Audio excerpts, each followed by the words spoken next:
Marty Barron, is the longtime executive editor of the Boston Globe and the Washington Post, and generally regarded as one of the finest journalists and executive editors of this generation. An excerpt of his new book has appeared in the Atlantic magazine. It details his years running the Washington Post during the Trump era. The first paragraphs tell the story of where the Washington Post came up with the phrase, "Democracy dies in darkness." It's incredible. I'm going to read from Marty Barron's book. I should not have been surprised, but I still marveled at just how little it took to get under the skin of President Donald Trump and his allies. By February 2019, I had been the executive editor of the Washington Post for 6 years. That month, the newspaper aired a 1-minute Super Bowl ad with a voiceover by Tom Hanks, championing the role of a free press, commemorating journalists killed and captured, and concluded with the Post logo and message, quote, "Democracy dies in darkness," end quote.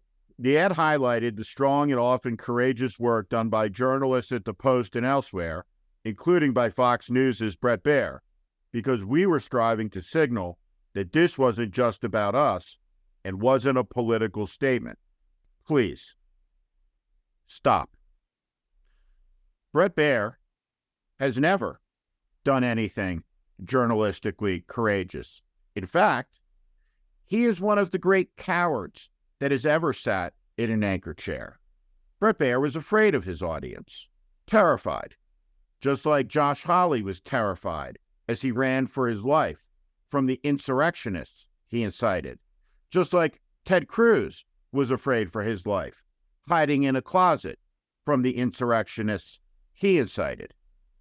Bret Baier is the anchor of a network of lies that was forced to pay nearly $1 billion for a conspiracy of lies that has poisoned American democracy in the plain light of day, not in the darkness of the night. What Bret Baier did was refuse to deliver the news. And yet, in the clubby, insular, cliquey world of Washington, D.C. press, Bret Baier isn't just a good journalist. Bret Baier is courageous, a hero. What complete and total fucking nonsense. But I continue with the reading. Even that simple foundational idea of democracy was a step too far for the Trump clan. The president's son, Donald Trump Jr., couldn't contain himself.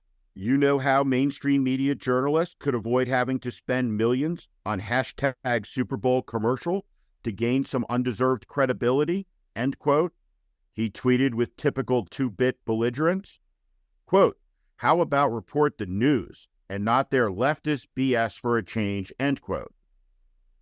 2 years earlier, a month into Trump's presidency, the Post had affixed, quote, "Democracy dies in darkness," under its nameplate on the printed newspaper, as well as at the top of its website and on everything it produced. As the newspaper's owner, Jeff Bezos, envisioned it, this was not a slogan, but a mission statement.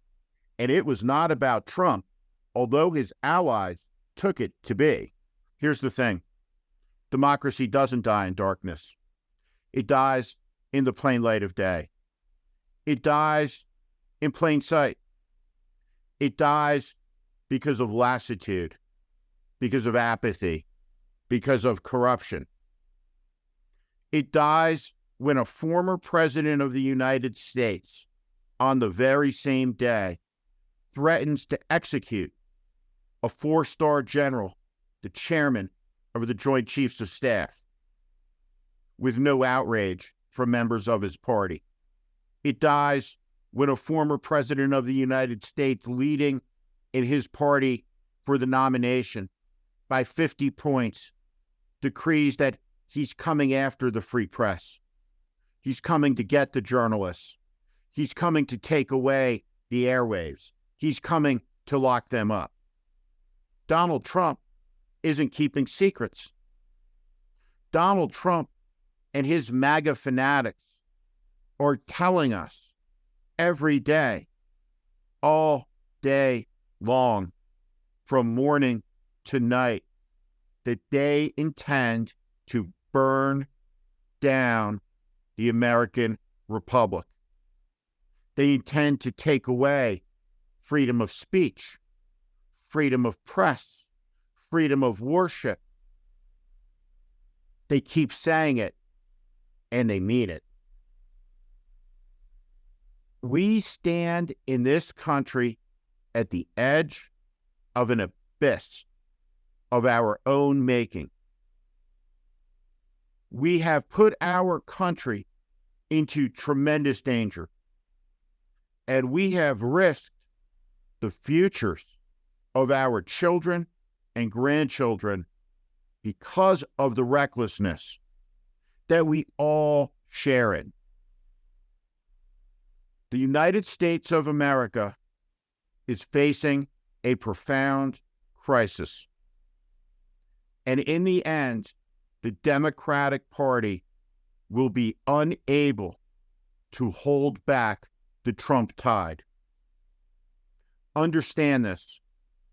A party that does not have the integrity and the wisdom to throw Robert Menendez, who was caught red-handed with gold bars and hundreds of thousands of dollars of cash sewn into his suit jacket liners, overboard for corruption that is obvious and unmistakable and clear to the American people. The standard to serve in the United States Senate is not being acquitted in a criminal trial. And the fact that the majority of the Democratic Party's leaders, from President Biden to Chuck Schumer to Dick Durbin, do not understand that means Donald Trump is on a glide path to winning the next election. His allies have a plan. Their plan is to completely dismantle the American government in 6 months' time. They've written it out. It exists. They mean it. Why is it that the Democratic Party cannot stop this? Whatever the reason may be, they can't. That means it's in the hands of the American people, not the Democratic Party's Washington politicians. The American people face a great test, a great reckoning. The practice of citizenship can be avoided no longer. We stand at an hour where every inch of progress that is accumulated against 250 years of time, that has lifted the human being from a condition of servitude and economic misery to prosperity and freedom, stands to be erased. We are living in an ongoing story that is one of the most significant events in the history of the United States. On a 7-year basis, the American democracy, founded in 1776, has eroded. It has collapsed in substantial ways. Everywhere there is corruption. The American people look at Washington, D.C., and they see one of the most corrupt Congresses in history. They see the most corrupt Supreme Court in history, and they see a fascist movement on the march. This is The Morning. Thank you for watching. Make sure you subscribe to our channel so you never miss a video. Also, for more content just like this, please consider joining our Warning Premium community. You can find out more in the description below.